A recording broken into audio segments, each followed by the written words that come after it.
As new revelations come out about the identity or not of the person accused of paying for explicit photographs of a 17-year-old youth, apparently this BBC star was in his underwear during some of this photography. Priti Patel has leapt into the story, saying that she thinks the BBC's response is derisory, and that she's called for a full and transparent investigation, accusing the BBC of becoming a faceless and unaccountable organisation. Well, of course, in one sense she's right, but in another sense, this is a little bit like the pot calling the kettle black. After all, was Priti Patel herself not accused of bullying, and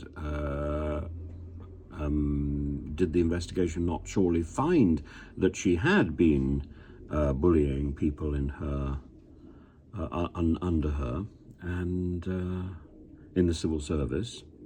And yet the Prime Minister at the time, isn't that an extraordinary expression, Boris, chose to ignore the findings of the investigation.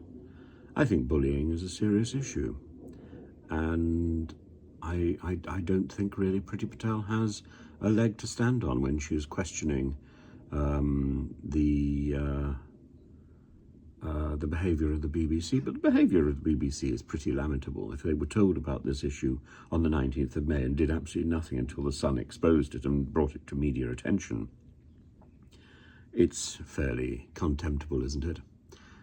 Caroline Dinenage, a senior Conservative MP and the chair of the Culture, Media and Sport Committee, said it's vital that TV companies have in place the right systems and processes to ensure that their stars, who have disproportionate power and influence over the lives and careers of others, don't abuse it.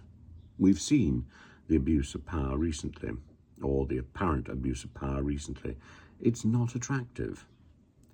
And again, it comes down to the same issues as a minister abusing people who are working under them. It may not be done in their underwear, but it's certainly done with the same contempt for people who are of a lesser stature, and damage can be done. This is really the problem. It's about power, it's about control, and it comes back to the same issues that we've been looking at for time and time again about the opportunity of media to exploit others, and the responsibility, therefore, that producers and senior executives have in the media industry.